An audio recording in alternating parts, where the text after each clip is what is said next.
चुनाव आते ही पार्टियों में दल बदलने का सिलसिला जारी हो जाता है और झामुमो छोड़ भाजपा का दामन थामने वाले चंपई सोरेन समेत कई ऐसे नेता हैं जो हाल के दिनों में भाजपा में शामिल हुए हैं। झारखंड बीजेपी में इन दिनों पूर्व मुख्यमंत्री का जमावड़ा देखने को मिल रहा है। पूर्व मुख्यमंत्री बाबूलाल मरांडी, अर्जुन मुंडा, मधु कोड़ा और अब झामुमो छोड़कर भाजपा का दामन थामने वाले पूर्व मुख्यमंत्री चंपई सोरेन लिस्ट में शामिल हो गए हैं।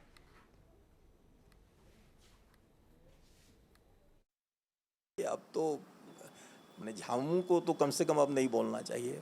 अरे भारतीय जनता पार्टी तो किसी कार्यकर्ता को बना सकती है। हमने झारखंड गठन किया उस दिन से आदिवासी मुख्यमंत्री बनाया, वो किसी परिवार से नहीं आते थे। भारतीय जनता पार्टी के किसी उनका राजनीतिक बैकग्राउंड नहीं था वैसा, एक सामान्य कार्यकर्ता, और उसको उन्होंने पार्टी ने मुख्यमंत्री बनाया। वहाँ तो तय हो गया कि लाखों आदिवासी कार्यकर्ता रहेंगे, लेकिन मुख्यमंत्री वही बनेगा जो शिबू सोरेन परिवार का है। ये तो साबित हो गया है। इसलिए अब वो इस पर तो कुछ बोले ही नहीं झामुमो। अब आदिवासी मुख्यमंत्री बोलने का अधिकार झामुमो को नहीं है। वो सिर्फ बोले कि सोरेन परिवार का मुख्यमंत्री। आदिवासी मुख्यमंत्री कौन बोलेगा? झामुमो नहीं बोल सकता है। झामुमो के मुंह से अब ये बात शोभा नहीं देती है। उनको अब लिखना पड़ेगा सोरेन परिवार का मुख्यमंत्री। अब आदिवासी मुख्यमंत्री बोलने का नैतिक अधिकार झामुमो ने खो दिया है। भारतीय जनता पार्टी में कई प्रकोष्ठ हैं, महिला प्रकोष्ठ है, तो अल्पसंख्यक है बहुत। एक और प्रकोष्ठ अब बनने जा रहा है, पूर्व मुख्यमंत्री प्रकोष्ठ। 5-6 लोग हो गए हैं। अब आप समझ लीजिए कि क्या खींचातानी होगी, हम पर क्या असर पड़ेगा वो तो क्वेश्चन मार्क है, बाद में पता चलेगा। लेकिन भारतीय जनता पार्टी अंतर्कलह में फंसेगी बहुत पुरजोर तरीके से, ये मैं आपको बता दूं।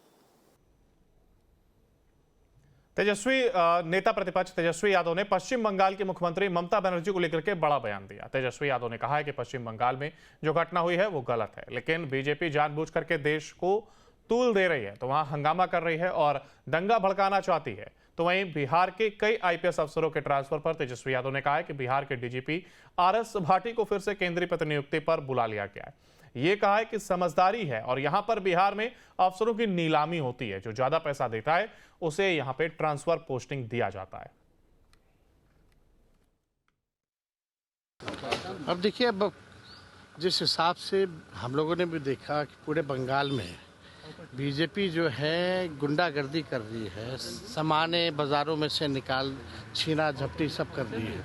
एक माहौल जो है, एक एनवायरनमेंट जो है शांति का, उसको ये बीजेपी के लोग भंग करना चाहते हैं और ये लगातार जो है लोगों को उकसाने का काम कर रहे हैं। लेकिन बंगाल के लोग हों या और कहीं के लोग हों, किसी अन्य राज्यों के, इन लोगों के झांसे में आने वाले नहीं हैं। और जहाँ तक बात है, हम तो पहले भी कहे हैं, रेप की घटनाएं उत्तर प्रदेश में सबसे ज़्यादा हैं।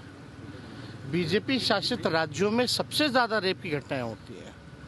बिहार में लगातार हो रहा है, तो उस पर क्यों चुप्पी लोग साधे हुए हैं? हर जगह इस तरह का माहौल जो है, बीजेपी के लोग पैनिक क्रिएट करना चाहते हैं, जो पूरी तरीके से असफल रहेंगे वो लोग। देखिए, कोई रहना कहाँ चाहता है यहाँ? अच्छे से अच्छे अधिकारी जो हैं यहाँ, वो रहना नहीं चाहते हैं। अभी उनका कार्यकाल बाकी था, और बल्कि स्टेट का डीजीपी जो है कई गुना सीआईएसएफ के डीजीपी से ताकतवर होता है। तो कोई भी बाई चॉइस अगर किसी व्यक्ति को अगर डीजीपी अगर बनना हो, तो वो प्रेफर करता है कि भाई स्टेट का डीजीपी बने। तो आप समझ रहे हैं कि पहले भी वो सेंटर में थे, वो आए, उनको काम करना था, लॉ एंड ऑर्डर चीज़ें देखनी थी। लेकिन यहाँ जो माहौल है पूरे बिहार में, जो आईएएस हैं वो भी कुछ लोग वो दबा करके रखना चाहते हैं आईपीएस लोगों को।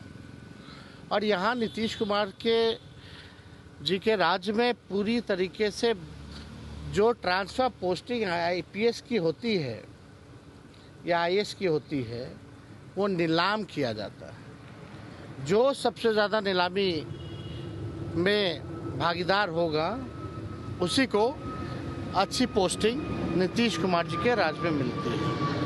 पूरी तरीके से खुला नीलामी होता है यहाँ, ये सब जानते हैं। इसलिए जो अच्छे अधिकारी हैं वो रहना नहीं चाहते हैं।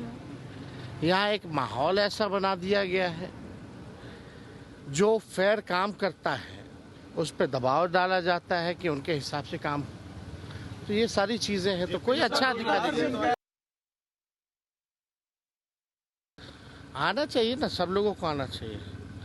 बिहार हमेशा से लिए उनके लिए चैलेंजिंग रहा है, तो बिहार तो आना ही चाहिए उन लोगों को। आज तक हमेशा जो है अपने बल पर सरकार नहीं बना पाए। अभी भी आप देखिएगा, इतना अपने आप को ताकतवर लोग समझता है। हालांकि इस बार लोकसभा में तो टाइटाई फिश हो ही गया इन लोगों का। 400 पार कर रहे थे अपने भाजपा वाले लोग, क्या स्थिति हुई सब लोगों ने देख लिया। तो अभी भी तो पिछलग्गू तो बने ही हुए हैं ना भाई।